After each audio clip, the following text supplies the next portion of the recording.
Me decía otra sobreviviente, ¿por qué esperan a que les pase algo para hacer algo? ¿Por qué las personas que hacen una fundación de cáncer perdieron un hijo de cáncer? ¿Por qué las personas del autismo pasaron por eso?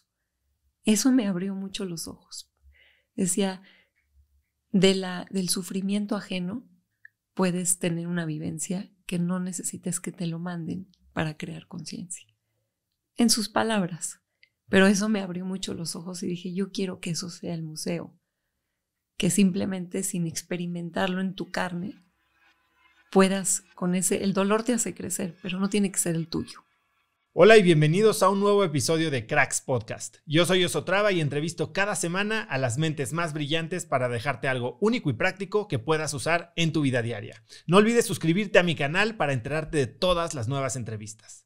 Mi invitada de hoy es Sharon Saga. Puedes encontrarla en Instagram como @sharon.saga con Z o @museomyt.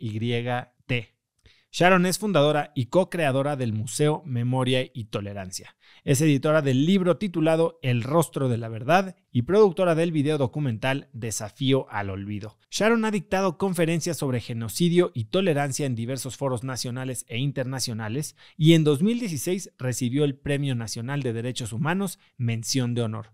Hoy Sharon y yo hablamos de genocidio, de cómo vivir en un mundo de prejuicios y de obsesiones personales con impacto global. Espero que disfrutes esta muy dura y muy interesante entrevista con Sharon Saga.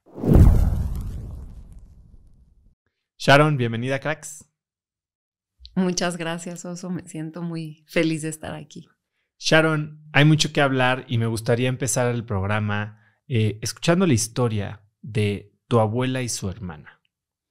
Muy bien. Una vez estaba con mi mamá y mi tía y mi mamá le dice mom en inglés. Yo digo, qué raro que le diga mamá a otra señora.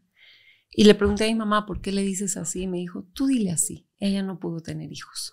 Y esa respuesta me dejó, pues obviamente consternada e interesada en saber lo que pasó. Ella no contaba nada sobre su vida. Era una persona hermética y siempre estaba sonriendo. Era una de esas personas que todos adorábamos.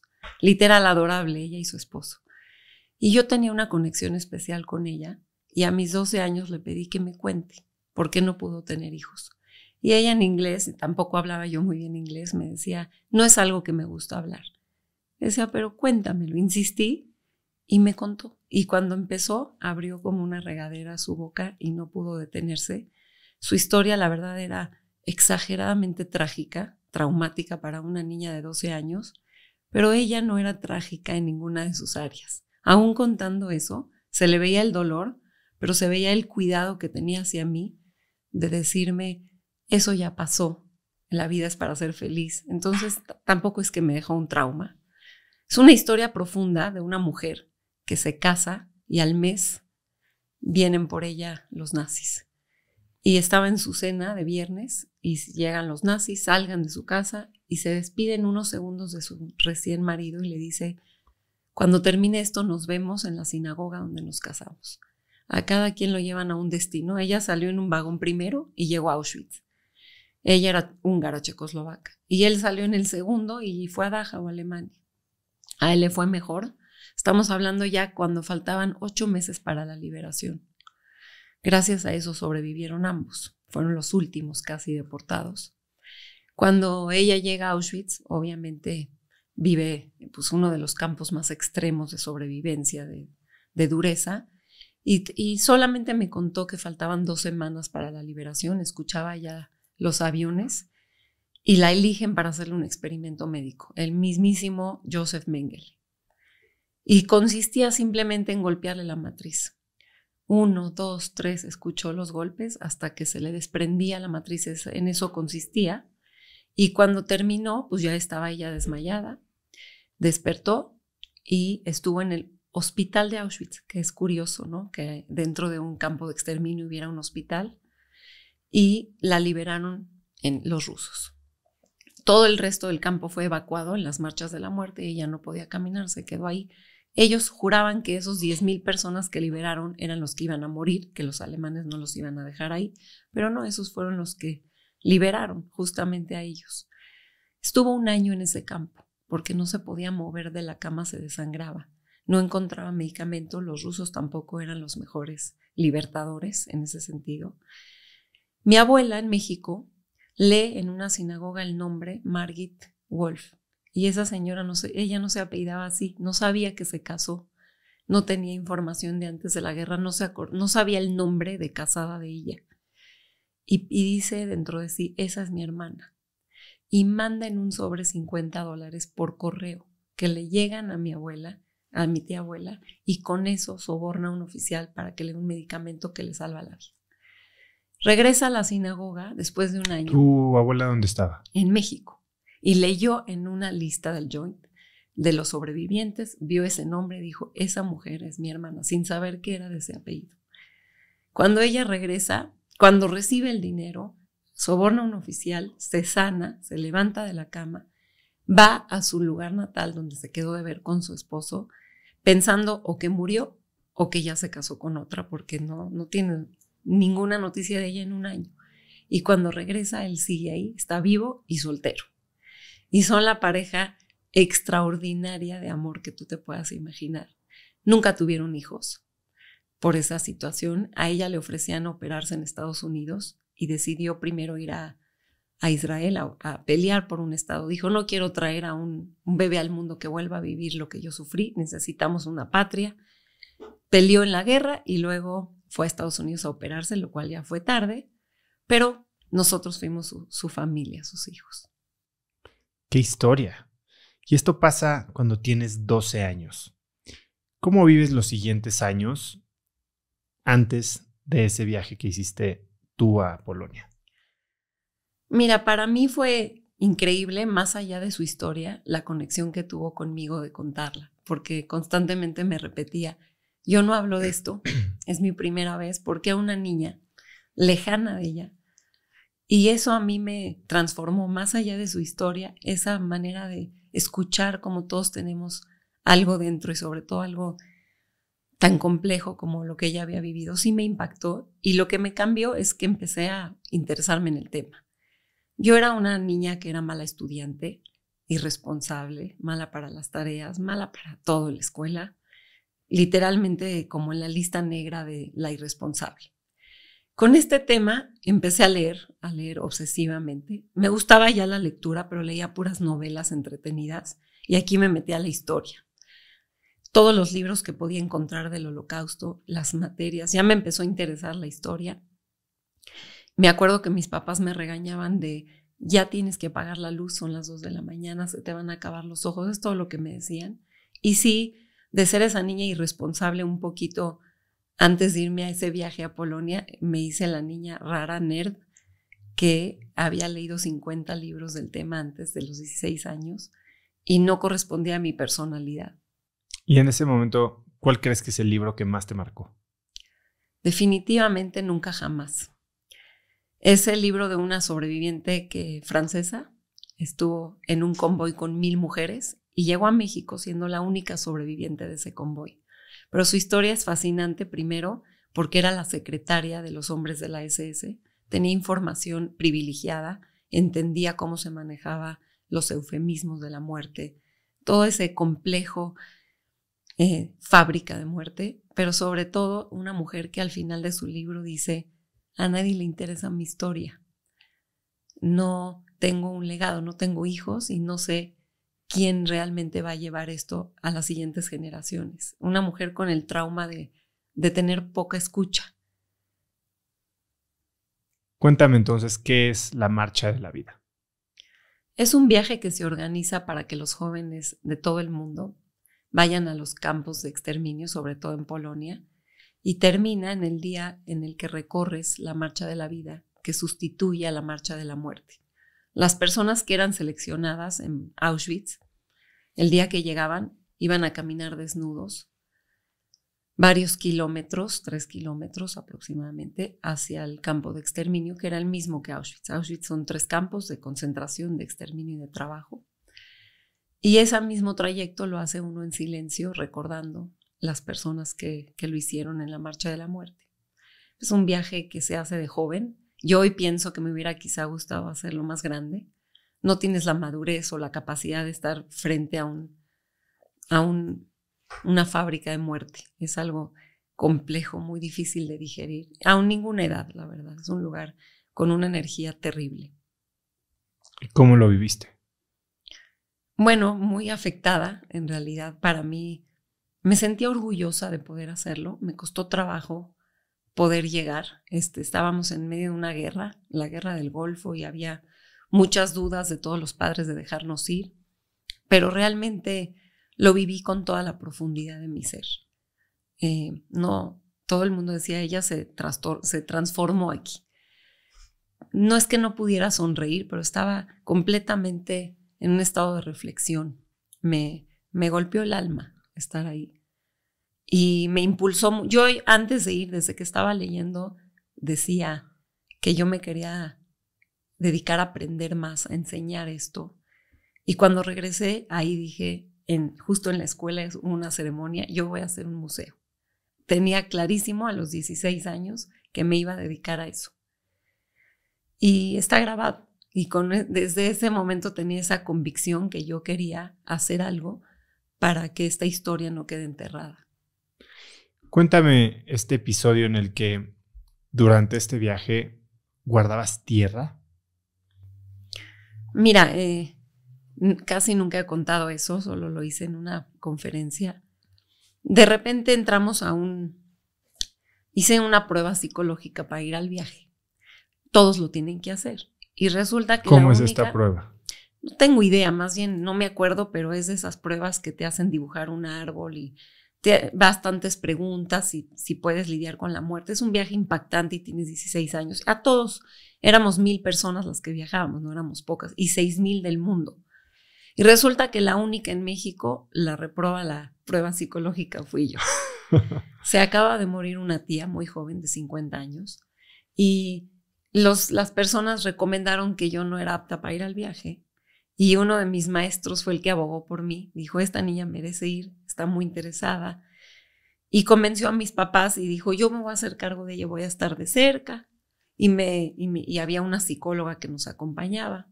La verdad, la psicóloga es la que me estaba volviendo loca en ese viaje porque sentía su cercanía, su marcaje personal, pero sobre todo, ahí voy yo a darle razón, porque estamos en un momento donde entramos a unos cámaras de gases y no recuerdo muy bien por qué hice eso, pero me tiré a la tierra y arranqué un poquito la tierra y me la guardé en el pantalón. Y esa era mi intención, de llevarme algo de ahí. Y entonces entró este maestro y me sacó, me cargó y me llevó a un camión de esos con los que íbamos, todos esos camiones de pasajeros. Y ahí me guardaron en lo que los demás terminaban la excursión. Y entonces ahí sí dije, ahora sí estoy cumpliéndoles la fantasía. Yo sabía que estaba perfecta mentalmente, pero en realidad con esas ganas de decir que quiero hacer un museo, me quería llevar compré todo lo que encontré ahí. Literal tenía poco dinero que me dieron mis papás para gastar y luego no tenía ni para comprar un agua. Todo lo que veía, el señor de afuera vendía souvenirs del campo, libros en original, todo compré, incluido que me quise llevar la tierra. Y bueno, pues así empezó ese viaje, así lo viví. Y entonces siembran esta semilla de crear un museo. ¿Cómo se veía? O sea, eres una niña de 16 años, ¿cuál era el plan? ¿A dónde creías que podía llegar? ¿O era un simple museo para que la gente supiera más? Cuéntame cuál era tu razonamiento en ese momento. Aunque te parezca extraño, y me sigue pasando todos los días, la gente dice algo con el Holocausto de, otra vez esto. Ya incluido en la escuela, ¿no? Viene la conmemoración y dices, tenemos que ver esas imágenes porque a todos nos duele, nos lastima y dices, ¿cuál es el objetivo de estar enfrentándome a este dolor? Pero cuando yo estudié más a profundidad y leí todos esos libros, me gustaba preguntarle a mis compañeras, ¿sabías esto? Como que me daba literal muchísima curiosidad de por qué no llegaban a nada más allá, sino al dolor, ya no quiero saber y ahí hasta ahí quedó. Decía, cada vez tenía más conocimiento del tema y no tenía con quién hablarlo. Nosotros además estábamos en una escuela de la mayoría de las personas no habían vivido la experiencia del Holocausto. Los judíos europeos son los que lo vivieron en carne propia y mis compañeras no lo sentían tan cercano. Y yo tenía un interés profundo en platicar del tema, en ver por qué les cansaba, por qué a ellas no les ocurría lo mismo que a mí. ¿Y en qué momento se empieza a materializar esta idea? ¿Cuándo se vuelve real? Lo hablé 5 años. Voy a hacer un museo. Me casé a los 18 años, muy joven. Empecé a tener hijos a los 19. Ya era una ama de casa. Estaba enfocada en una vida tradicional de tener hijos y ser ama de casa, pero no dejaba de repetir lo mismo. Un día hice un museo en mi casa. Es lo que podía yo hacer. Corté los recortes de todo lo que compré ahí en Polonia, todos mis conocimientos, mi investigación. Incluí desde ese momento otras tragedias y invité a grupos culturales, porque era mi casa, no es de que podía poner afuera, pasen al museo y a ver quién entrara. Y ya veían ahí, pues obviamente mis familiares que estaba tratando de llevar este proceso. La verdad, un día me dice mi papá, ¿es verdad que vas a hacer esto? ¿Lo vas a hacer sí o no? Y yo ahí estaba, como te digo, en este stage de hacer, en esta etapa de un museo en mi casa, estudiar, empezar a dar clases del tema. Y me dijo, el señor Max Shane es un gran filántropo. Es uno de los más grandes filántropos de México, cumple 90 años y me invitó a su fiesta de cumpleaños y va a hacer, todos los regalos son para donativos. Es un gran hombre. Y si te interesa esto, pues le pido una cita, porque ya es un hombre mayor. Y entonces ahí me obligó a decirle que sí me interesa y que sí quiero la cita. Para esa cita no tengo nombre del museo, ni qué contiene, ni nada más tengo repitiendo 5 años que voy a hacer eso. Y voy a casa de una amiga porque no tengo computadora, ni sé usarla, y le digo, ayúdame a escribir un proyecto. Y ahí le puse Museo, Memoria y Tolerancia, el cual...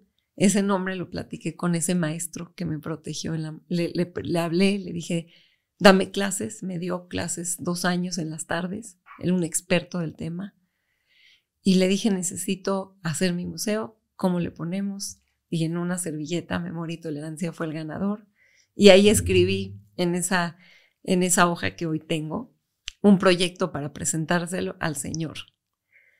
Mi papá me pasó por mí, estaba más nerviosa que nunca, la verdad le tenía más nervio a mi papá que al señor, porque él me decía, es una persona importante, yo te saqué la cita, estás lista con lo que vas a decir. Y pues a mis 21 años tuve mi primera cita para conseguir fondos para mi museo. ¿Y te la dieron? Me la dio la cita, le platiqué y le dije, mi papá y yo estamos haciendo esta idea, voy a hacer un museo que hable de la dignidad humana. Eso es lo primero que dije y no sé ni siquiera de dónde me salió esa palabra. Y él me dijo, no me gusta que la gente salga de mi oficina sin nada, te voy a dar 20,000 pesos. Yo le dije que iba a costar $2 millones, pero no sabía ni en dónde, ni cómo, ni en qué terreno. Así, con esa facilidad dije esa cifra, pensando que eso me podría costar un terreno y hacer una exhibición. Y me dijo, para que no te vayas sin nada. Y mi papá le contestó, no es necesario. Vamos a regresar con el proyecto bien hecho. Danos un tiempo para que entonces sí puedas hacer un donativo. Y efectivamente regresé. Él ya había muerto. Regresé con su nieto cuando el museo estaba por abrir. Hay un par de cosas que quiero desempacar de lo que acabas de decir. 1, incluiste otras tragedias. Entonces... tú eres de la comunidad judía, tienes familiares que sobrevivieron y que experimentaron el holocausto en carne propia. Venías de este viaje de Polonia, Auschwitz. ¿Por qué se cruza con otras tragedias? ¿En qué momento deja de ser un museo o un proyecto exclusivo del holocausto y empieza a ser de tragedias, diagonal, dignidad humana? ¿Y qué otras tragedias? ¿Cómo seleccionas tragedias? Este fue todo un camino, porque primero te voy a decir que había un curso en la Náhuac que se llamaba Otros Genocidios, al cual me invitaron a participar, porque obviamente yo empecé a estudiar el tema del genocidio, no nada más del Holocausto. Y eso te abre una perspectiva enorme al entender realmente qué es lo que aprendes de un genocidio.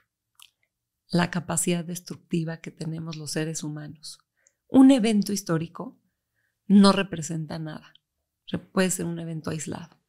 Cuando un evento se repite y forma parte de la biopsia de la humanidad, ya es un aprendizaje de lo que tenemos dentro los seres humanos en general.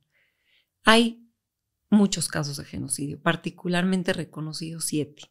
7 veces donde han muerto millones de personas por ser distintas, sin ninguna otra causa. Probar que es un genocidio se requiere para decir esa palabra que legalmente se pruebe que no había otra intención, ni política, ni territorial, ni económica. Es destruirte por ser quien eres. Eso es la tipificación de un genocidio. A un grupo étnico, nacional, racial o religioso. Es decir, algo con lo que naces, que no puedes cambiar. Entonces es difícil entender por qué es el crimen de crímenes. Es el crimen del odio. Y cuando yo entendí eso, ahí me cayó el 20, que no tiene que ver con la historia, ni con un momento en particular, no tiene que ver con Hitler, no tiene que ver con los judíos, tiene que ver con los seres humanos, que tenemos esta capacidad que sale tan fácil que te da miedo. Y fui estudiando esto, tomé ese curso. Una parte que te va a llamar la atención, me invitan a hablar sobre Ruanda en la Anáhuac. Y llego, estaba nerviosa porque tampoco es que era una experta. Tenía la edad de los niños a los que les voy a hablar, con 2 hijos, ya sabes, y mi look de no maestra. Y entro a la clase y llego 15 minutos antes. Y empiezan a decir los niños, ¿no? Los chavos, ¿qué tenemos ahorita? Algo de Ruanda. Así, de nuevo, con la misma... El desdén. El desdén del Holocausto igualito. Ay, dice uno, ay, es la maestra, otra vez con lo del Holocausto, ahora es de Ruanda. Híjoles, qué lata. Así escucho, y nada despectivo, pero ese era el sentir de la clase, o la energía, la atmósfera que yo respiré. Y cuando voy a hablar, no digo nada de Ruanda y les digo, les quiero pedir que me cuenten qué sienten ustedes cuando ven una película del Holocausto, cuando toman una clase de estas de genocidio. Y entonces ellos empiezan a hablar así, ¿sabes qué? Estoy en el recreo, tranquilo, me voy a comer mi torta y no me va el hambre. Y la verdad no entiendo para qué. Así, con esa honestidad, yo dije, tienen tanta razón. Nos falta tanta honestidad a las personas que queremos crear conciencia. La conciencia no se crea haciéndote sufrir, se crea haciéndote pensar. Y los genocidios llegan hasta ahí. Vas a un museo, lloras, sufres y nunca lo aterrizas en esto a mí, ¿para qué me sirve? Yo no quiero venir a sufrir. O la gente luego va por el morbo de ver de esto de había cámaras de gases. Es terrible y sí es pegajoso o interesante ver eso, pero difícilmente llegas a entender, ¿y esto a mí de qué me sirve? Y ahí es donde empezó realmente mi pasión. Cuando me dijo este chavo, no entiendo qué es lo que quieren de mí. ¿Cómo describirías la palabra tolerancia que está en este nombre del museo? Que incluso sé que mucha gente te lo ha pedido y yo sin saberlo el día que te conocí dije, cámbiale el nombre a este lugar. Y tú dices que es por diseño, vamos a decirlo. Tal vez no es muy mercadológico, pero tiene un fondo. ¿Qué es la tolerancia?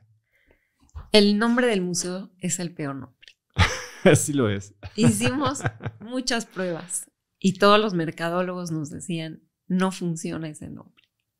Pero nosotros estuvimos haciendo N cantidad de estudios y le poníamos Museo Blanco, Museo de la Paz, de la Justicia, y no era cierto. La palabra tolerancia es malentendida. En México se percibe como el efecto de soportar, aguantar, conceder, no tolero, inclusive no soy intolerante a la lactosa, no aguanto a mi vecino, pero lo tolero. Y es cierto, pero nada más lejos de la verdad de cómo se habla. La tolerancia es relacionarnos armónicamente, a pesar de nuestras diferencias. Cuando tú hablas de justicia, de respeto, de aprecio a la diversidad, todo eso lo engloba esa palabra. Y en ese momento decidimos, mi compañera y yo, que fuimos las co-creadoras de este museo, vamos a poner el nombre correcto. Y no le vamos a tener miedo a poner nombres pegajosos. La experiencia va a ser pegajosa. Y luego vino el Dalai Lama a la inauguración, unos meses después de la inauguración. Y dijo, no me gusta la palabra tolerancia, pero nunca he encontrado una mejor. Y ahí nos reafirmó, era tiempo todavía de cambiar el nombre.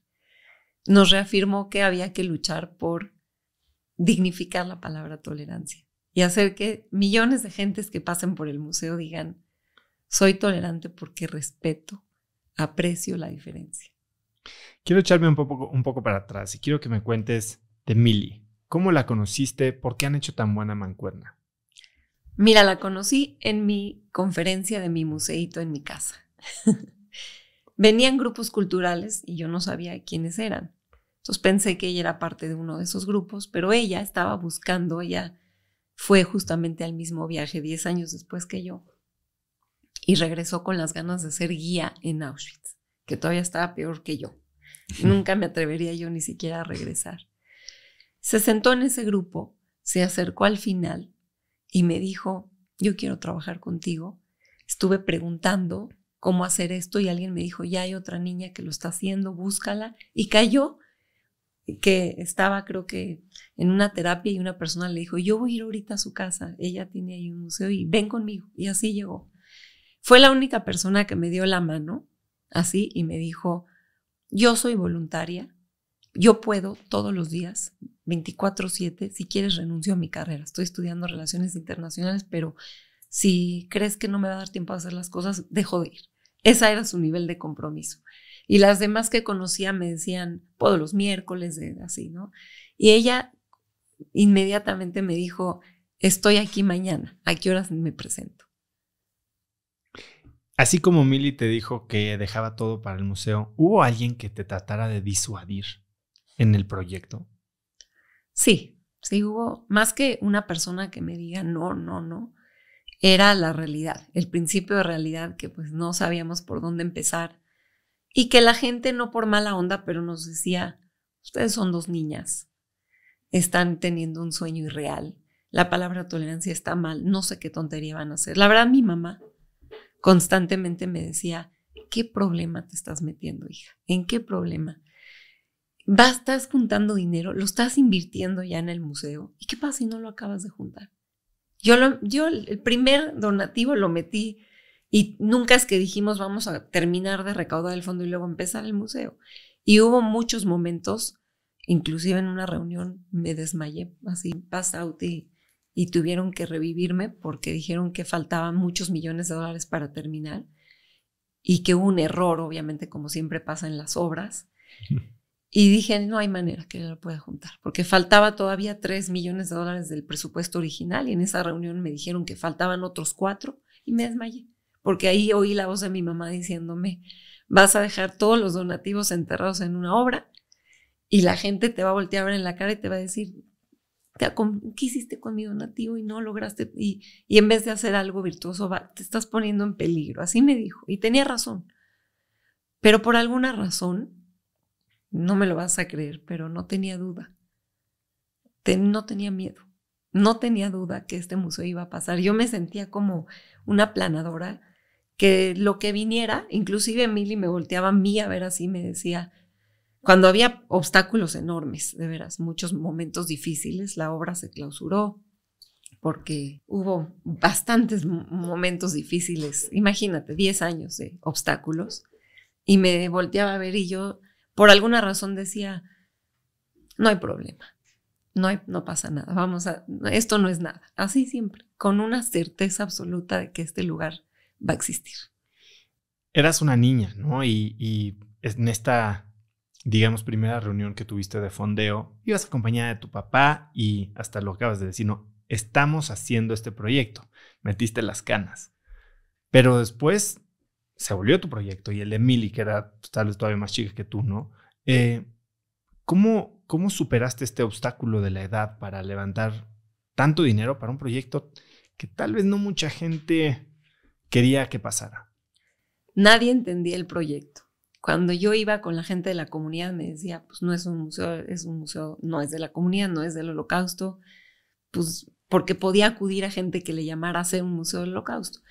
Y cuando iba con las empresas, híjoles, un museo del genocidio, no quiero asociar mi marca con eso. Imposible explicarlo. De verdad que no sabes lo que nos costaba. Yo llevaba una presentación en la computadora y trataba de ser lo más corta. Soy una persona impaciente, que no tiene que ver con la intolerancia, y respeto la impaciencia del otro, que me decía, tiene 1000 cosas que hacer, y no porque me está dando una audiencia me voy a quedar 1 hora aquí. En 15 minutos le voy a explicar que esto tiene que suceder. La verdad, Oso, creíamos tanto en esto que se transmitía esa pasión. Nunca nos donaron por entender bien el proyecto. De hecho, el señor Harp me dijo, no entendí bien ni qué es lo que van a hacer, pero hay algo que tienen ustedes dos que me hace creerles. Eso me contestó y dije, bueno, pues con eso es suficiente.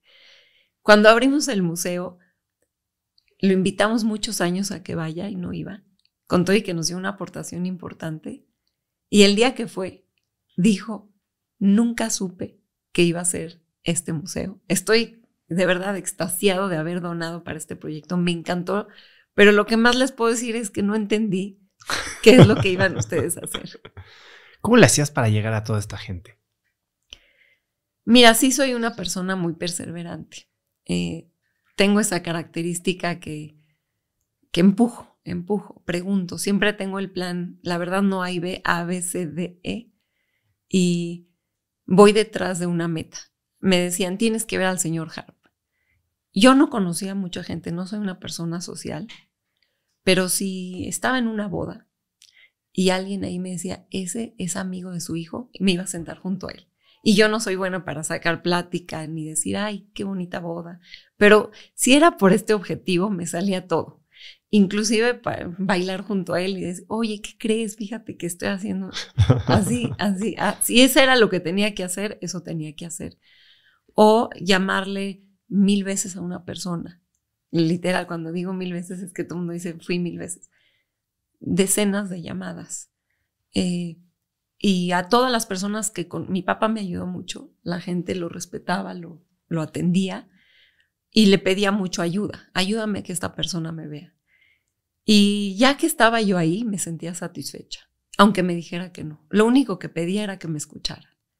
Y eso decía antes de decir la junta. Te voy a pedir 15 minutos y créeme una cosa, lo único que te voy a pedir es que me escuches. Y eso me ayudaba a que la gente me recibiera. No te voy a pedir nada más que 15 minutos de tu tiempo. Entiendo que alguna vez seguiste a alguien al cardiólogo. Sí. En algún momento dado, encontramos nuestro terreno de sueño.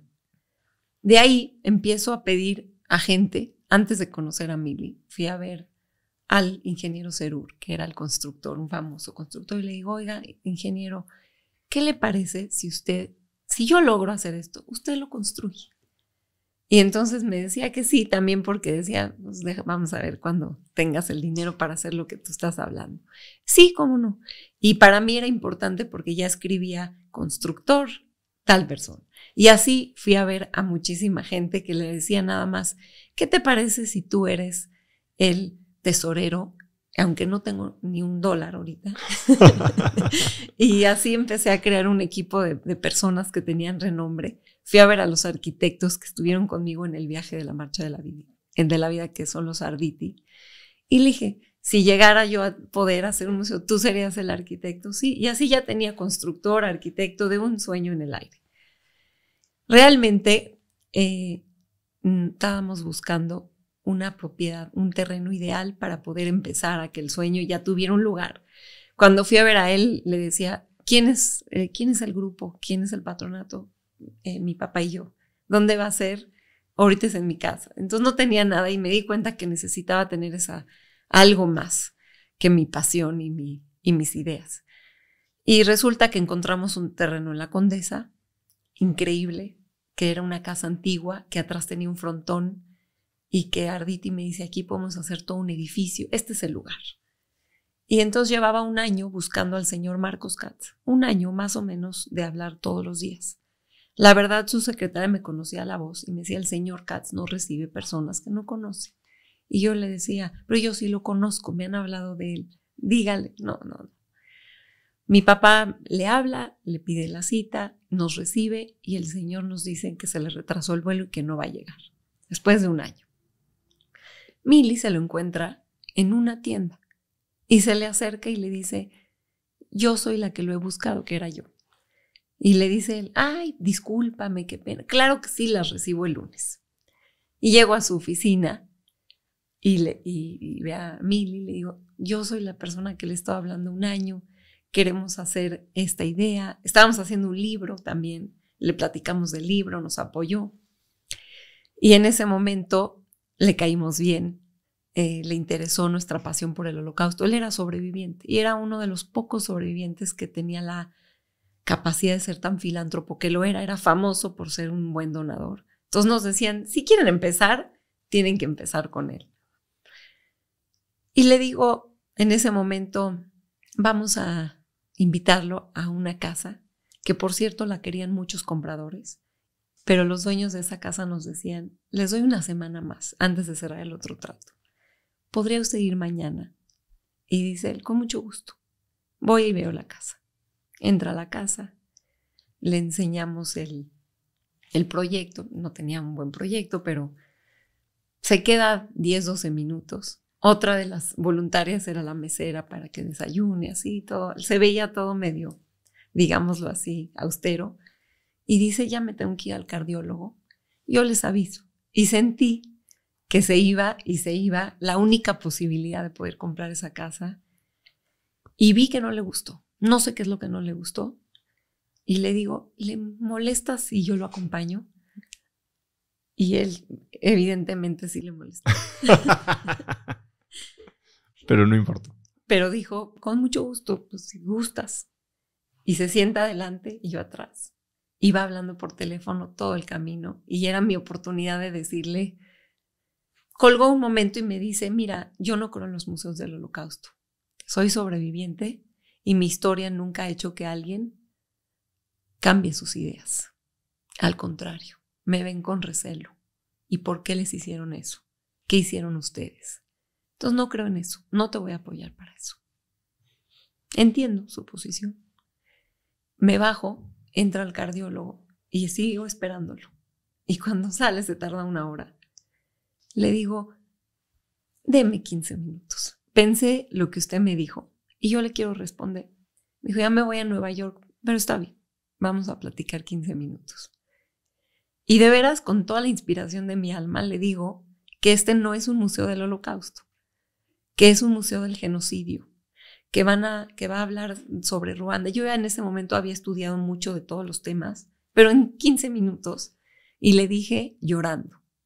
Yo me he sentado junto a sobrevivientes y les he jurado que voy a hablar de su memoria para que nunca más nadie no sufra un genocidio, sufra injusticia, sufra dolor. Y en ese momento, ya no sé exactamente qué dije, me detuvo y me dijo, te voy a donar $1 millón. Así. Me preguntó, ¿cuánto cuesta la casa? $600,000, le dije. Voy a donar $1 millón para que tengas dinero para empezar, no nada más comprar la casa. Y ya me quedé sin palabras, lloré más. Se fue, se paró y se fue. No tenía ni siquiera a quien decirle a un lado, ¡ay, ya volví! Ahora sí ya sucedió. Mili no estaba en México y me fui a casa de mi papá. Le dije, ¿ya va a pasar? Hasta me entró el miedo de que diga, no voy a hacer que en el avión diga, ya no, qué tontería. O que le comente a alguien y diga, ¿cómo le vas a dar a una niña? Pero pasó. A la semana tenía el dinero. Compramos la casa. Fue un sueño, la verdad. Sharon, le dedicaste pues gran parte de tu vida joven a lanzar este proyecto. Y como lo mencionas, te acabas de casar, tenías 2 hijos.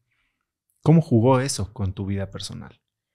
Jugó fuerte porque yo, de alguna manera, nunca engañé a mi marido de temas de infidelidad, pero sí lo engañé de quién iba a ser yo. Porque cuando me conoció, pues tenía 16 años y parecía que iba a ser una esposa tradicional, que es lo que él quería. Y de repente le salgo con que quiero hacer esto. Y sí, no era lo que él quería. Y, por ejemplo, me acuerdo que mi hija era bebé, nos fuimos a San Diego, apenas empezaba a hablar. Y le dije, oye, tengo que comprar un vestido en Los Ángeles, pero quería ir al Museo del Holocausto de allá. Y me la llevé y se despertó y me dijo, vio tantito y me dijo, ya me quiero salir del Holocausto porque ya se sabía esa palabra y no hablaba. O sea, mis hijos crecieron con eso. Y el museíto de mi casa lo tuve que quitar, obviamente, porque un día entró y dijo, ¿por qué hay cabezas o algo así? Y entonces mi esposo me dijo, mañana, ahorita mismo quita eso. No quiero eso en mi casa. Y tenía razón de todo. O yo me desvelaba aprendiendo para mis conferencias y le decía, no puedo ir a cenar, no puedo hacer esto. Empecé a conocer sobrevivientes y muchos de ellos vivían una condición económica crítica. Empezamos a querer ayudarlos. Interrumpimos la idea de hacer el museo por hacer un fondo para apoyar esto. Me hacía absurdo que una persona en los últimos años de su vida nos decía, no tengo para comprar carne, no tengo un refrigerador, a ese nivel, pero no quiero pertenecer a una lista, no quiero pertenecer a una comunidad, no quiero que me ayude, no quiero estar, traumas, ¿no? de la guerra. Y entonces ahí sí me desemboqué por completo en conseguir esa ayuda. No tenía límite ni lugar en donde estuviera pedía donativos a los sobrevivientes. Hay gente que tiene literal hambre y él me decía, no es lugar, no es momento, espérate. Teníamos complicaciones de obviamente, de que yo era muy apasionada, muy entregada y él me decía, oye, es que los niños están chavitos, no quiero que los dejes. Y yo le decía, no, voy a tratar, pero estoy con todo en esto. Y obviamente no fue la causa de mi divorcio, porque me divorcié a los 9 años de casada. Mi esposo fue ya divorciados en la primera fila de la inauguración y lloraba y me veía así. Wow, me decía, pasó. Pero no, o sea, sí estoy súper consciente y él también, que nuestra relación no era la relación que nos iba a llevar a estar casados 50 años, no, independientemente del museo. Sí, complicó más que, pues básicamente él me decía, es que algo te poseyó, así el museo, esta idea es tu meta más grande y nada antepones a esto, y era cierto. Y así como pusiste a tu familia en la línea y tomaste decisiones, pues estás en un mundo en el que de cierta manera alumbras rincones muy oscuros que nadie quiere ver o que nadie quiere aceptar que existen. Y a veces eso genera un poco de, no voy a decir recelo, pero sí de negación. Y la gente puede tratar de ocultar eso todavía más, a costa de lo que sea. Sobre todo cuando estás hablando de gobiernos o de gente en el poder. ¿Tú alguna vez has tenido miedo por ti, por tu vida, por tal vez tu familia, por lo que estás haciendo? Hubo temporadas difíciles cuando hemos hecho exhibiciones que gritan. Por ejemplo, una exhibición que se llama Adiós a las armas. Pusimos una armería, hablamos de cómo en México pagamos los muertos. Y se nos ocurrió, ¿por qué no?, lanzar un globo de Goodyear de esos gigantes inflables a que se aterrice en la Embajada de Estados Unidos y ahí haya 10,000 firmas electrónicas en el globo y tocar la puerta a la embajada. Eso, no, nunca hemos tenido miedo. Hemos hecho cosas valientes, como traer al Dalai Lama y hablar del genocidio del Tíbet, que es un genocidio no reconocido y que los chinos se oponen por completo, o el genocidio armenio, que nos citaron 10 veces en la embajada de Turquía, como buena onda, como mala onda, con todas las ondas a evitar que esto suceda. Pues realmente, siendo un museo independiente, autónomo, no hay con quién pelear, no hay a quién acudir que apele a que estas cosas no se digan. Esa es la fortaleza del museo. Obviamente las denuncias tienen que ser estratégicas. Las denuncias también tienen que tener conciencia, alma detrás, para que tengan una escucha.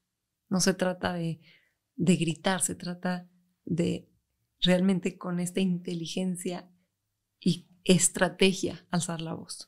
Y eso es lo que trata de hacer el museo. Una de las piezas principales del museo es este vagón. Cuéntame la historia de por qué decidieron traerlo y cómo fue que decidieron traer un vagón. El Holocausto ningún genocidio se puede entender.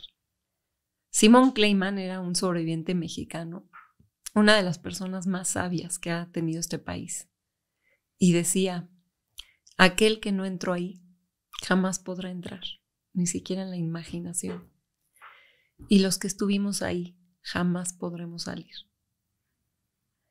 Y eso nos hizo ver que por más fotografías, videos, pues nada, y no se puede replicar. Afortunadamente no podemos replicar esa sensación de qué es el hambre, qué es el frío, qué es la inanición.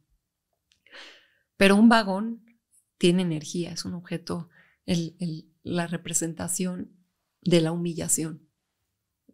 El Holocausto tiene una particularidad que todos los genocidios las tienen, que es deshumanizar a alguien, quitarle su humanidad a la persona que llamas víctima.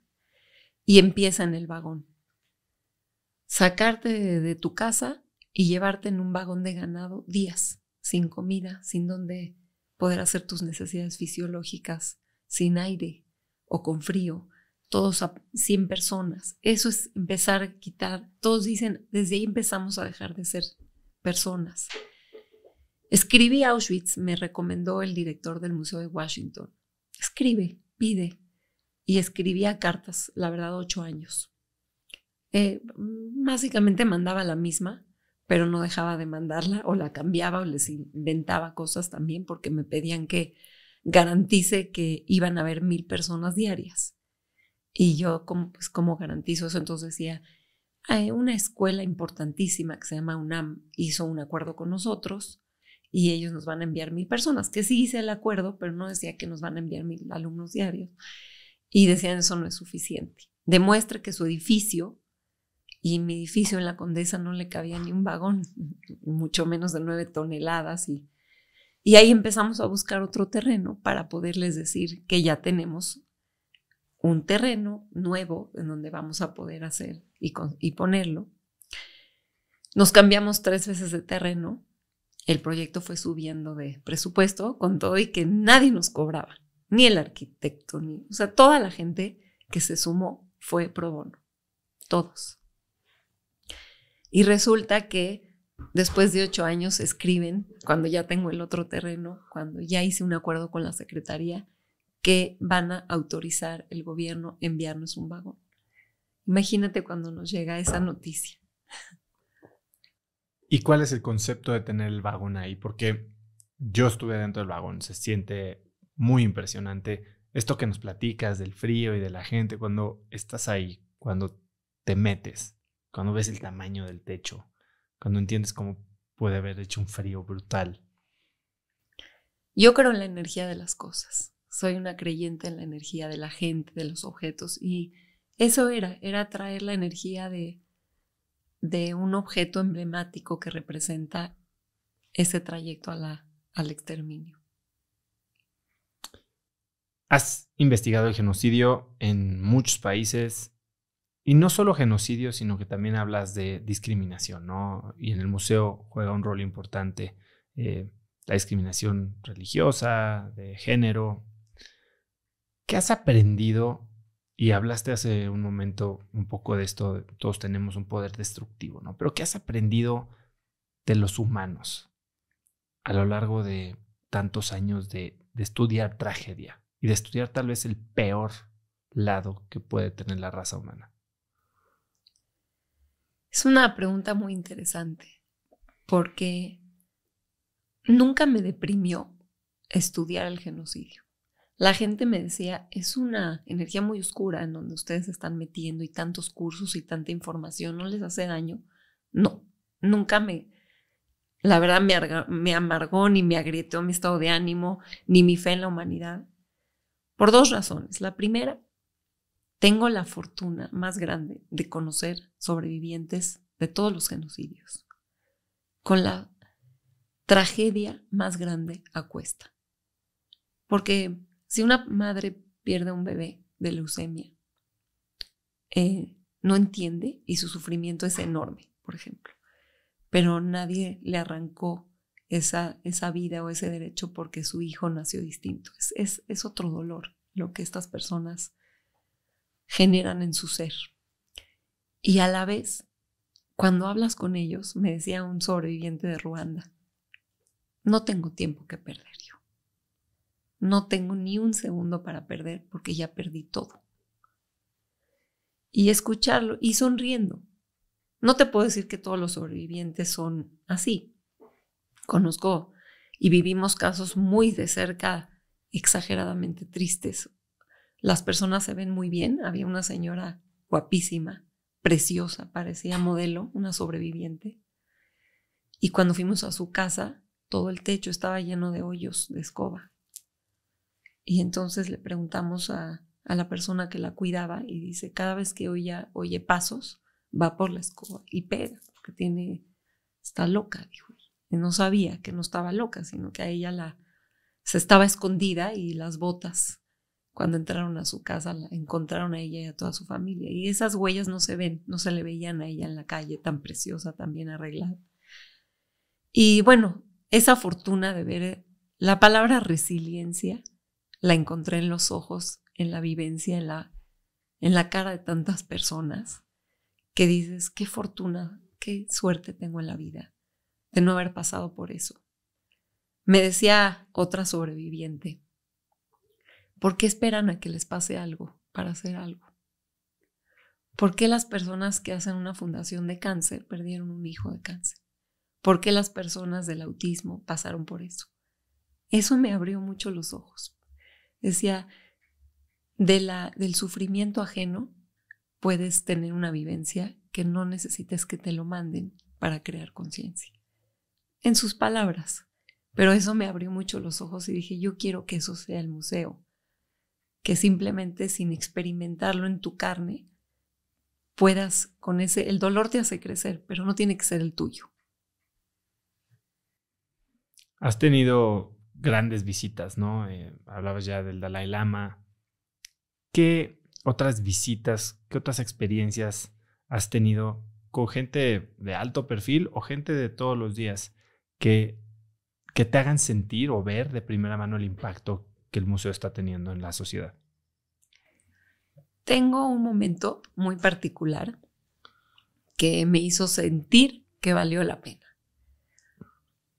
Al principio el museo estaba vacío. Imagínate, yo no llevé a mis hijos nunca al museo hasta que no estuviera listo. Tenía pánico de decir a unos niños de 10 años y 7 años y decirles por lo que los dejé. Y digo, ya tenían, cuando yo empecé, mi segundo hijo tenía 2 años y el otro no había nacido. Entonces creció con eso, voy al museo, no puedo estar, no puedo hacer nada porque no iba a eventos familiares, siempre estaba haciendo algo para un museo que nadie veía y que pasaban 10 años y no ves ningún resultado. Y entonces dije, me da pánico llevarlos a ver una obra negra y niños van a decir, ¿es esto? Vienes a este hoyo todos los días. Y por esto me dejas y por eso no estás conmigo. Entonces dije, hasta que no esté, les voy a dar un recorrido. Ya eran grandes mis hijos cuando lo abrí. Y me estoy desviando del camino porque no era la pregunta que me hiciste, pero sí de repente abrimos y no hay gente. Y no llega nadie, 50 personas y 20. Y nos salíamos afuera y yo decía, Mili, ¿sabes qué? Vamos a preguntar, oiga, ya vio que está, porque el museo está enorme, se ve, está en Avenida Juárez. No va a pegar, no puede ser, porque lo hicimos tan a mano, eso sí te lo digo. Nosotros no tuvimos una idea y la delegamos. Cada cédula, cada película, cada imagen, cada escrito, lo revisamos 18,000 veces. No le decíamos al académico, escribe lo que tú quieras, porque los académicos escriben para académicos. Y yo quería hablarle a la gente. Cada cédula la probé en la UNAM. Dime qué dice aquí, qué entiendes, qué sientes. Cambiamos 3 veces de equipo de museografía. Eso es hacerlo a mano. Es decir, No había una cosa de ese museo que no nos supiéramos de reversa al revés, cómo está escrito, dónde está, qué foto, por qué esa. Si no tenía derechos de esa foto, consíguenlas, pues no la voy a cambiar porque esa es la que te hace sentir, esa es la que representa esto. Y no hay gente, no va nadie.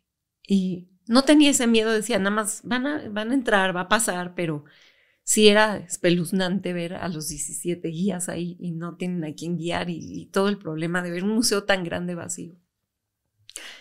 Y de repente llega un grupo de niños banda. ¿Y por qué son niños banda? Porque para pasar el arco de seguridad se quitaron todos navajas, chacos, así, un problema, ¿no? Y ya entran, los llevaron, no sé quién, pero iban en un grupo organizado. Y lo bonito del museo es que tú puedes oír a los visitantes y nunca saben que tú eres la que lo hiciste y estás ahí oyendo lo que piensan. Somos muy hipócritas las personas que te conocen, siempre te dicen qué bonito hablaste, qué bonita fiesta, pero no sabes si es real. Ahí pues nadie sabe quién soy y todos están hablando de su experiencia.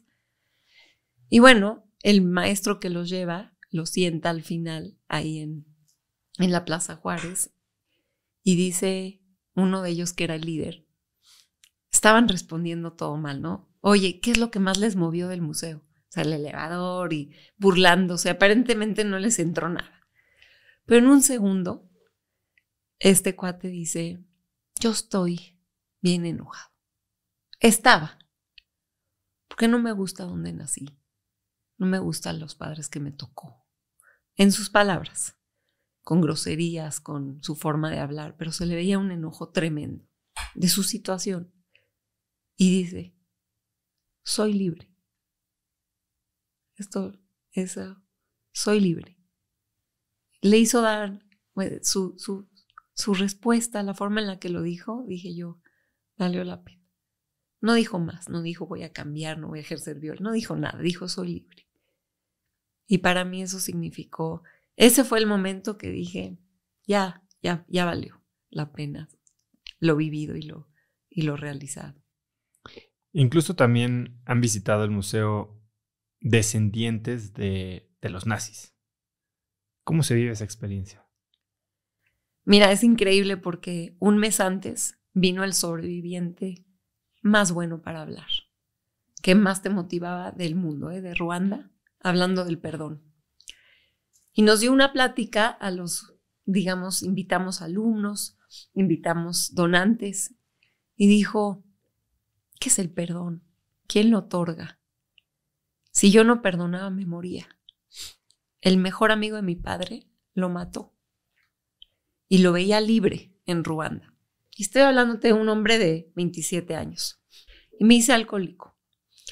Y todos los días tomaba, del coraje lo traté de golpear. Mi esposa me dejó, me divorcié, no veía a mis hijos. Era una basura humana. Hasta que me fui del otro lado, dice, que se fue con una bruja. Y esa bruja ahí en Ruanda le dijo, no hay nada que pueda hacer por ti. Te tienes que ir con la competencia, con Dios.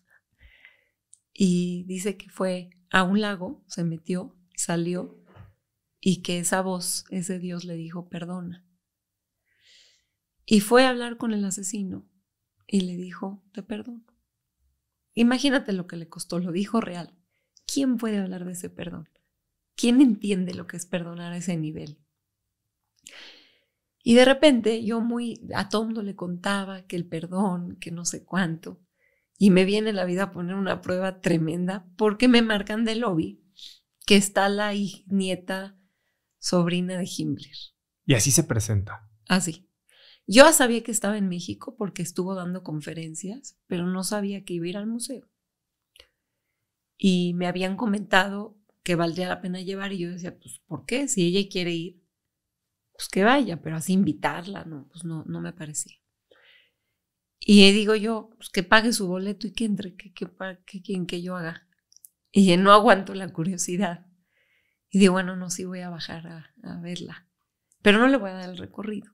Y bajo con un prejuicio y una así de, vino la nazi al museo. Y aparte, ¿con quién me topo? Con una mujer idéntica a su tío. Así, en mujer, no sé, 60 años después vino, o sea, Catherine Himmler. Pues, hola, mucho gusto. Yo soy la fundadora del museo. Y cuando le estoy dando el recorrido, claro que le hice más énfasis. Le hice un énfasis parecido al que hago, pero sí le decía, cuando le enseñé a su tío abuelo ahí en el suicidio, le digo, estos nazis que se creían superiores y que iban a durar 1000 años, aquí están 12 años después, nada más que con sus hombros a cuesta la pérdida de 11 millones de vidas. Y ella lloraba y yo no le creía y la juzgaba. Y en ese instante digo, estoy con lo del perdón. Y yo a ella, ¿qué le tengo que perdonar? Ni soy sobreviviente, ni soy víctima, ni ella es perpetrador y no la puedo tener enfrente de mí. Y ella lloraba y no me daba compasión. Y quería todavía darle como más duro, a ver el recorrido. ¿Quieres dar otra vuelta? Pero no. En algún momento me detuve y dije, no puedo, con todos estos aprendizajes, no, a la primera vez que lo tengo que aplicar. Y entonces cambié mi tono. Los guías le tomaban fotos porque está igualita. Les dije ya, y ya continué en otro tono, en otra forma. Le agradecí que haya ella querido ir, le lo agradecí de corazón, no tendrías por qué ver esto y sé lo que te duele, me imagino lo que te duele, gracias por estar aquí y le di un abrazo, que eso es lo más que pude hacer, pero fue una experiencia que no me marcó por su visita, me marcó porque pasó lo del perdón un mes antes y luego un mes después vino el hijo de uno de los justos, de las personas comprometidas, de Ángel Sambriz, y él recorría el museo con tal orgullo, con tal porte de decir soy el hijo de este hombre que salvó miles de vidas, que ahí entiendes lo que es un legado. ¿Qué legado le dejas a tu descendencia? ¿Quién fuiste? ¿Cómo camina ella en el museo? Casi, ¿qué sentía de venir de esa familia y qué sentía este otro hombre de venir de un Salvador? También fue la nieta de Nelson Mandela. Sí, la nieta de Nelson Mandela, la hija de él también, de Mandela y la hija de Martin Luther King. Increíble que he aprendido mucho sobre cómo las personas grandes realmente, son humildes. Han ido premios Nobel de la Paz y de todo tipo de personas, pero lo que más te podría contar de esas visitas es que cuando viene el Dalai Lama, luego sientes su energía de humildad. Él tiene el tiempo que tú tengas. Él va hacia donde tú le pidas. Él escucha. Él no va a predicar, él escucha. Y luego van personas que tienen, pues obviamente, mucho menos envergadura, pero no escuchan el recorrido, sino que ellos lo quieren dar. Aprendes mucho de esta sensibilidad humana de cada persona. Ahorita hablaste de que tenías tus prejuicios, ¿no? Con esta gente. Y también te he oído decir que los prejuicios no se eliminan, se controlan. ¿Qué quieres decir con eso? Estoy convencida que no se quitan los prejuicios. Es como dice Einstein, es más fácil destruir un átomo que un prejuicio. Si tú eres niño y tu mamá te da la mano para cruzar la calle y del otro lado hay una persona cualquiera, vas a tener un prejuicio a esa persona si te la agarró más fuerte, te dice un sentido de alerta. No te tiene que decir nada, pero siempre que veas a esa persona o a ese grupo de personas a la que perteneces vas a decir cuidado y vas a actuar en base a ello. Nosotros, los seres humanos, necesitamos los prejuicios para agrupar a las personas, para que en tu mente las puedas clasificar. Sin embargo, esas clasificaciones vienen de un juicio, de algo que está muy claro, prejuicio, ya las estás enjuiciando sin siquiera saber más de esa persona. Viene de un grupo, pero no la conoces.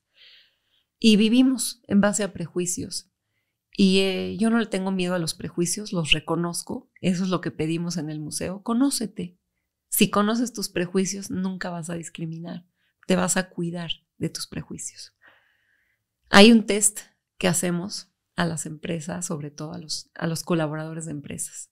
Y todos caemos en el test. A mí me salió que tengo prejuicio a la mujer.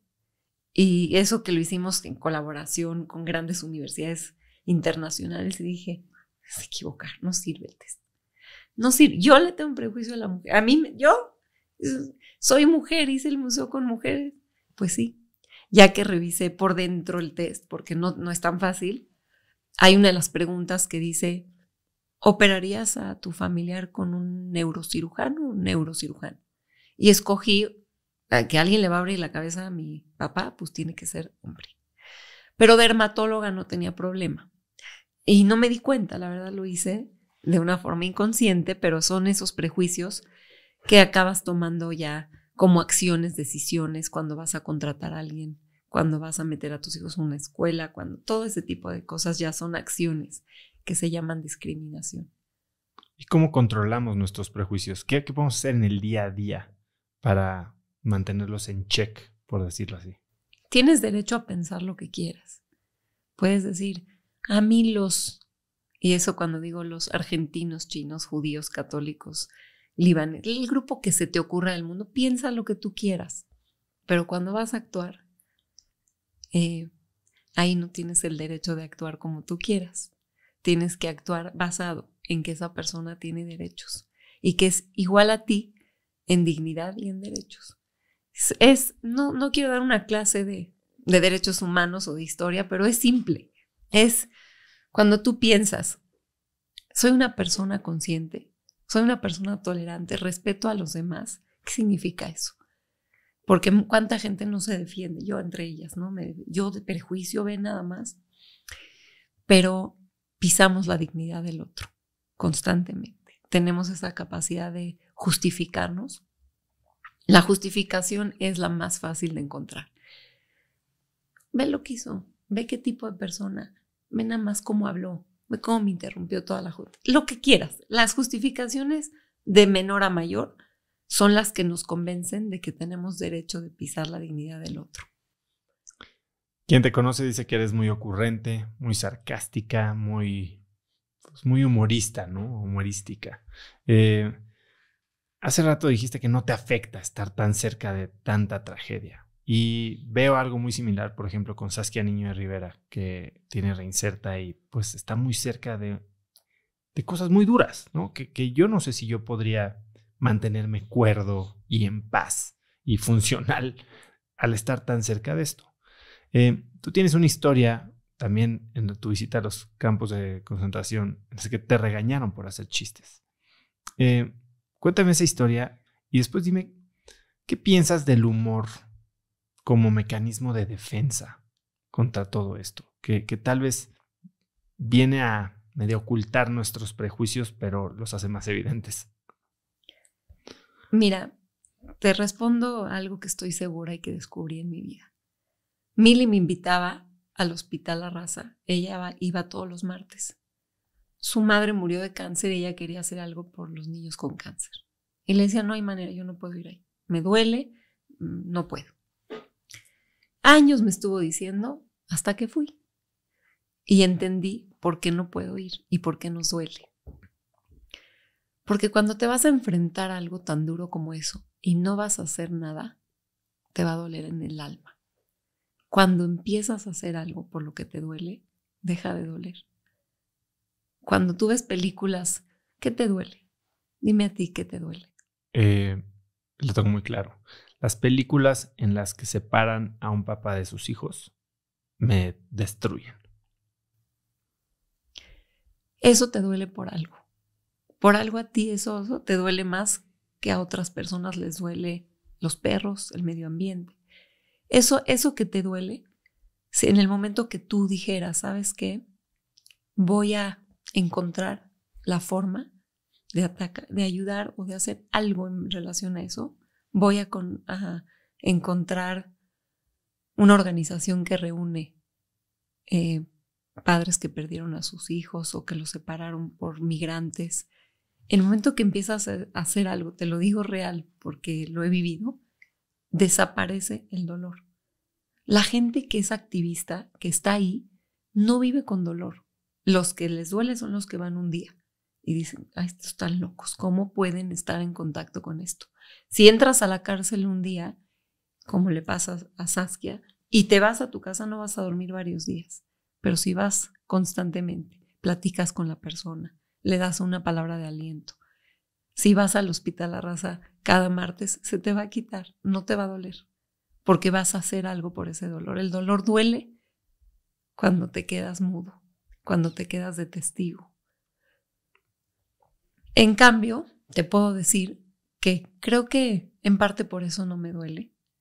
No es que no me duela, sí siento, cada vez que voy al museo hay una película particular y digo, no la voy a dejar de ver, porque yo necesito el dolor para moverme. Todas las personas necesitamos esa inspiración, puede ser del dolor mío, del otro, pero lo que sea que me haga a mí salirme de este lugar en donde creo que vine al mundo a tener hijos, a estudiar, a ser feliz, a hacer felices a mis papás. No venimos nada más a eso. Sí venimos a eso, tenemos derecho. Pero no le tengan miedo al dolor, a lo que te representa sentir. ¿Cuántas películas a mí me inspiran? Me da miedo ver películas porque yo no me vaya a querer clavar ahora con este tema. Mis hijos me dicen, ya ahora vas a querer hacer esto con los niños del orfanato, ahora vas ya para que me clavé con el cambio climático y no me gusta que mi familia me tenga miedo de que ahora me voy a meter en un tema al revés. Eso es lo que nos hace falta, eso es lo que nos falta en el mundo, que tu dolor te haga moverte. ¿Y qué opinas de la gente que usa el humor como para protegerse? El humor es parte del ser humano.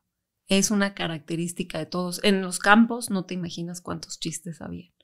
Las personas hacían chistes de la muerte diario y de su circunstancia constantemente. Pero tenían el derecho. Creo que hacer un chiste de la muerte de otro es natural. O de los prejuicios, ¿no? O de las minorías o de los grupos nacionales. Es parte de conocer al grupo.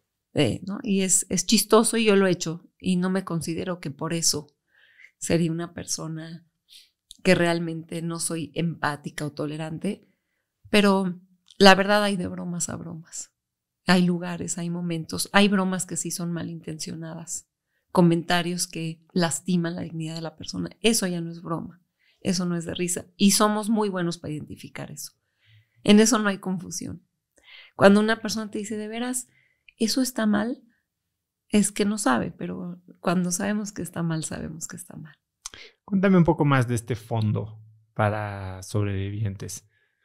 Cuéntame alguna historia que recuerdes y que, digo, no digo digna de destacar porque seguramente todas lo son, pero que te haya marcado. Hay una muy fuerte. Fui a ver a una señora y tenía en su casa toda una pared llena de recortes de periódicos de su hija. Una señora que vive en un estado socioeconómico muy vulnerable, deprimida, y no aceptaba la ayuda, pero sí me dijo detalles, ¿no? Por ejemplo, si me ponen cortinas, pues no estaría mal, pero no quería que le diéramos mes con mes una cantidad. Estábamos empezando, no tenía el dinero. Y había gente que se oponía a que lo recaudado lo empecemos a dar. Y si el tercer mes no tenemos, ¿se los vas a quitar? Y yo decidí que sí, que el primer mes que conseguí se los doy. Porque ¿qué pasa si? Gracias a ella lo decidí.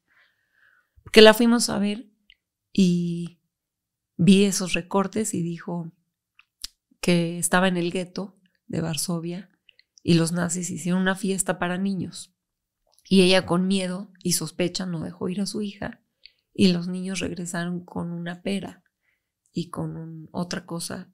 Y ella se sintió muy mal que no le dio la oportunidad a su hija de que sí fue real.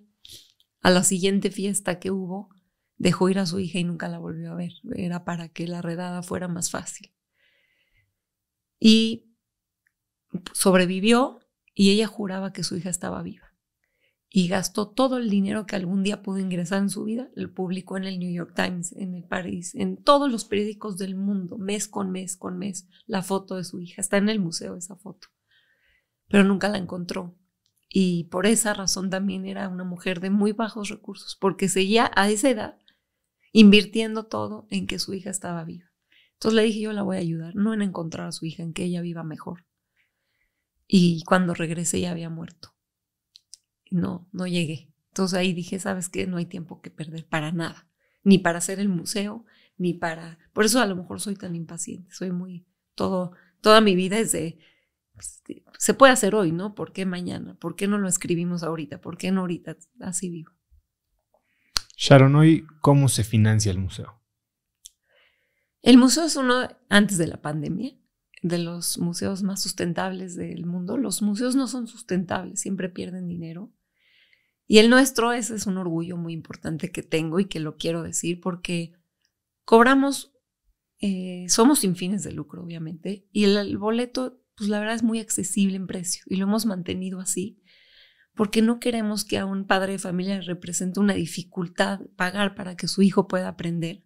Pero por el otro lado, pues no somos sustentables, pero casi lo éramos porque empezamos a hacer muchos proyectos como hacer eventos en el museo, como llevar túneles, como vender a las empresas conferencias, N cantidad de proyectos para que el museo se mantenga en ese precio accesible y pueda sostenerse. Y ahí estábamos, ¿no? Estábamos 10% de falta de sustentabilidad, que es casi ser sustentable.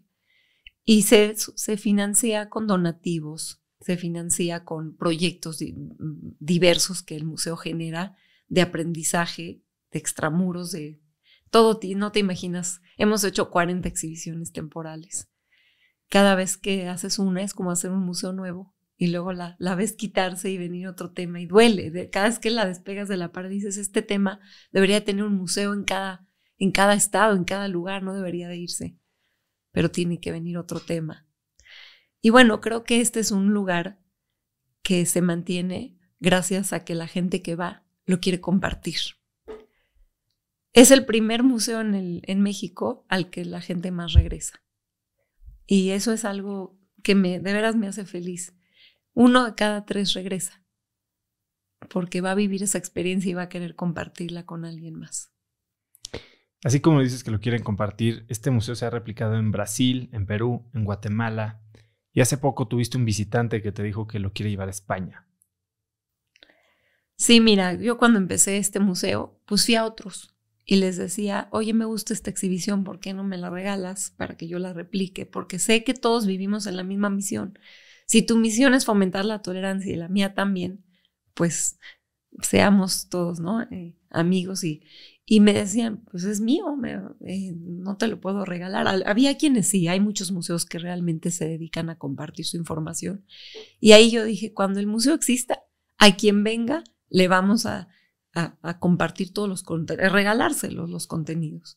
Y eso me ha pasado ya muchos años, han venido de todas partes del mundo a decirnos, oye, ¿me podría? Sí, así, un USB, me firmas, obviamente que lo vas a usar para bien. Y qué mejor, que este museo debería estar en todo el mundo, idéntico. Y yo defiendo la forma en la que este museo está construido. No habla de una historia, no es de un grupo, es de la historia de la humanidad. Es de nuestra capacidad de destrucción y construcción. Y qué mejor que se replique. Vino hace poco Nacho Cano y estaba haciendo el recorrido y dijo, yo quiero clonar este museo. Sentí padrísimo, obviamente. Y sí, le dije, sí, hay que clonar este museo. Y ellos están por hacer un museo en Madrid y ojalá lo clonen. Yo se los hago favor de compartir con todo el amor. ¿Cuál es el proyecto al que más energía le estás dedicando en los próximos 12 meses, tanto dentro como fuera del museo? Hoy a que el museo viva, porque me duele decirlo, porque sí quiero, es una institución fuerte, pero no es una institución que tiene la capacidad de sobrevivir una pandemia 2 años sin personas. Y hemos tenido que recortar personal, un personal que nunca debió haberse salido del museo porque son personas capacitadas, inteligentes, apasionadas, pero que no tenemos la capacidad de mantener el equipo intacto después de 2 años de estar cerrados, casi 2 años. Y estoy enfocada ahora, además de que sobreviva la misión, porque este 1,000,000 de personas que no vieron el museo, ya no sé si van a regresar, y me duele. Y ahora estoy enfocada en que vayan las empresas. Estábamos tanto hablando del futuro. Oye, el futuro, que vengan los estudiantes, un estudiante que esté en primaria, que crezca sin la idea del prejuicio, y uno de secundaria que deje de hacer acoso, porque en esas edades somos más inconscientes. y uno de prepa y uno de universidad que se va a formar, que venga un médico, que vea cómo los médicos participaron en los genocidios, cómo las personas más educadas también utilizaron su conocimiento para destruir a otros. Y hoy digo que vengan los colaboradores de las empresas, la fuerza laboral del país, que es el hoy, en un país que hoy está dividido, que hoy se rige por discursos de odio, de hacernos diferentes. Hoy ya no quiero hablar tanto del futuro, quiero hablar del hoy, de ahorita. Tú has tenido que evolucionar, tú eras, como lo dijiste, un ama de casa. Para esa ibas. ¿Cómo te has tenido que preparar para crecer conforme el museo crece, conforme tu rol crece? Mira, más allá de una ama de casa, era una niña. Y muchas veces no hacemos las cosas porque no estamos listos. Si yo hubiera estado lista, no hubiera habido museo. Tenía que haber estudiado una carrera, una maestría, muy probablemente, porque cuando yo me sentaba con el experto mundial del genocidio, no nada más lo oía, lo debatía. Y le decía, usted dice que tengo que poner esto, explíqueme. Y no sabía nada, pues ¿cómo me va a explicar? No, tendría que prepararme. Pero no me daba pena ni miedo decirle que no terminé la prepa. La verdad sí terminé la prepa abierta, pero no tenía carrera, no estudié genocidio, no estudié nada, pero dígame usted, porque no estoy segura de lo que usted está diciendo. Y también me ayudó mucho a que la gente que sabe, le gusta que le pregunten. El conocimiento tú lo has vivido, llevas 120 entrevistas con las personas importantes y conocedoras y no les preguntamos.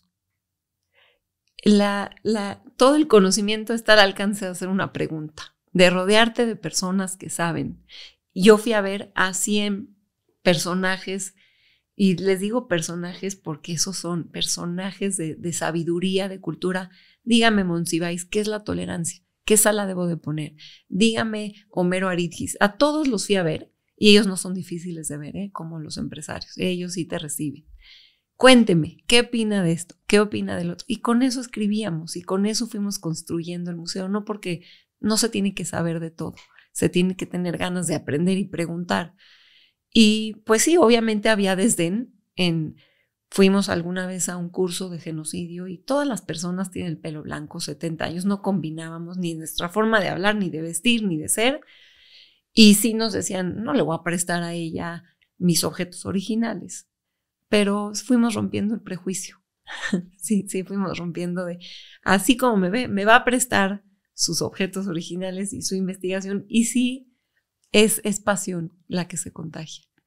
Y esta pasión, a ver, vive en ti, vive en Mili, tal vez viven los miembros de tu equipo. ¿Cuál es el reto para que el museo y la misión, vamos a hablar de la misión, no del museo, siga aún sin ti? El museo ya vive sin mí. El museo ya es una institución. Han entrado colaboradores hace 8 años. Alejandro Barqui, que es un empresario, fue a que le pidamos un donativo y me dijo, ¿cómo van en planeación estratégica? ¿Tipo? ¿En qué? ¿En qué voy a hacer el próximo año? No tengo idea. Y en 5, la verdad, si me quieres preguntar qué voy a hacer en 10, no te voy a mentir, soy muy honesta. No sé, voy a seguir haciendo lo que hago. Y me dijo, tienen que institucionalizar esto. No pueden seguir haciendo las cosas así. Y tenía razón, pensando en eso. ¿Qué pasa si mañana, ahora sí que se casan con Leonardo DiCaprio y ya no regresan al museo? Le dije, ni con Leonardo ni con nadie. No es el tema de que nos vamos a ir, pero es cierto, esta institución tiene que seguir. Y ya es así. Hoy te puedo decir que funciona y va a seguir funcionando porque es un museo de los mexicanos que han construido los mexicanos, los maestros. Van 500,000 de estudiantes por año. Y eso no lo hacemos hablándoles por teléfono. Llegan porque viven la experiencia, han perdido el miedo de estos temas. Al principio los maestros decían, yo no soy experto, me van a preguntar. No tienes que ser experto. Tienes que tener ganas de que tus alumnos aprendan y salgan conscientes. Eso es todo. El museo hace lo demás. Y este museo va a vivir siempre sin sus fundadoras y sin el equipo actual. Sé que tienes varios miedos, o has tenido, ahorita lo vimos con el perro llegando, los aviones, los has trabajado. ¿Cómo trabajas para vencer tus miedos? ¿Y cuál es el miedo que estás tratando de vencer hoy? Soy malísima para vencer los miedos, por eso te dije, y es verdad que no tenía miedo de hacer el museo. No tenía miedo, por eso no lo vencí. Sabía que iba a existir, pero nunca he podido eliminar mis miedos ni a los perros, ni a los aviones sí. No sé cómo, pero... y a veces se me da y a veces se me quita. Cuando siento que tengo más que perder o en el momento en el que estoy en ese segundo, me da más miedo. Y los miedos son irracionales, sobre todo el de los perros, porque me agredí un perro de niña y ya no se me quitó nunca. Y es algo que no... Compré un perro chiquito para que no me dé miedo y ese miedo no... Hasta ahorita me cuesta trabajo si lo tengo que agarrar. Es algo que no puedo controlar y no he podido quitarme de mis miedos. Es mentira si te dijera puedes y está en tu mente. No, en la mía no ha estado. ¿Y hoy a qué le tienes miedo? A varias cosas, sobre todo me da miedo quedarme dormida y no hacer todavía las grandes cosas que puedo hacer. De repente dice uno, bueno, ya hice el museo y ¿qué más? Fui abuelita hace poco, mi hija tuvo un niño y sorprendentemente no me quiero despegar de ese bebé, quiero estar en ese rol de abuelita y siempre decía, a mis amigas que me enseñaban los niños decía, la verdad, qué bonito, gracias. Sí. Y ahora que estoy ahí, estoy disfrutando mi momento, pero siempre tengo adentro esa sensación de hay que hacer, que siempre tenga esa pasión de hacer algo más allá de vivir mi vida. Ese es mi miedo, que podía haber hecho algo más, que puedo aprender de otra cosa. Me van sucediendo cosas en mi vida que me comprometo dentro de mí. Ahora voy a sentir esto, voy a ayudar a mi amigo que tiene esta casa hogar y se me pasa y ese es mi miedo. Sharon, para cerrar, si tuvieras que escribir un mensaje en el cielo para que millones de personas lo vieran, ¿qué diría? Respeta la dignidad del otro. Ha sido increíble. La verdad es que visitar el museo, había oído del museo, no sabía qué era. Por suerte, creo que por insistencia, porque por gracias, me invitaste. Es un museo brutal. Mis hijos quieren regresar. Obviamente a mis hijos que están chiquitos tienen un área especial para niños. No los metes a ver toda la tragedia. Pero Lucila, mi esposa y yo salimos transformados. No sé si lo hemos llevado a la acción, pero sí es algo que quiero ayudarte a compartir. Vamos a llevar a Cracks Mastermind. Vamos a empezar a hacer eventos en el museo. Eres una crack por la determinación, las lecciones que nos compartes. Gracias por estar aquí. ¿Cómo puede la gente ayudar al museo? Primero yendo. Hay que ir. Me impacta que cuánta gente me dice, ¿me crees que sigo diciendo que voy a ir? Pues muchísimos millones de mexicanos no hemos ido a este espacio y es un espacio que vale la pena visitar. No es un museo, no vas a ver obras de arte, vas a vivir una experiencia, vas a conocer una biopsia de tu propia humanidad. Y créeme que eso es lo que pido. Al ir, lo demás va a suceder solo, eso es lo que yo creo. Vamos a fomentar, entender un poco qué tipo de huella voy a dejar aquí. ¿Voy a seguir siendo indiferente? ¿Voy a ser perpetrador con quien lo sigo siendo o lo soy? ¿O voy a ser una persona comprometida? Y pues esa es mi invitación, no nada más a ir. Lo demás va a suceder en el tiempo que tiene que suceder. Y me hace muy feliz la forma en la que me preguntaste, en la que me ayudaste a abrirme. Eres un gran entrevistador. Gracias. Y tienes una gran energía que hace sentirse aquí en casa y se me olvidó que estaba hablando para más personas.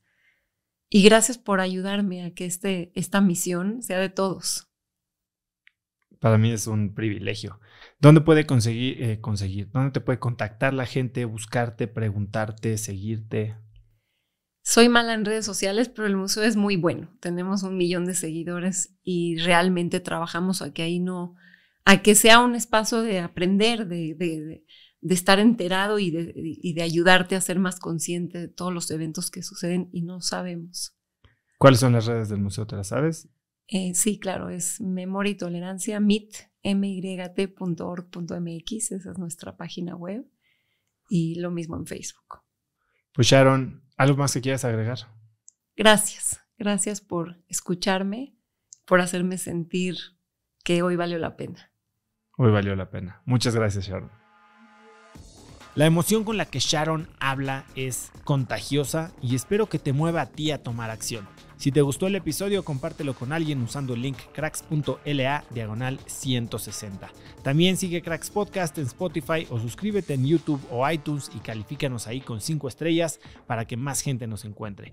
Mencióname en Instagram o Twitter con la lección que más te llevas del día de hoy, que hay muchas, como @osotrava, y no olvides mencionar a Sharon en Instagram como @sharon.saga o @museomyt.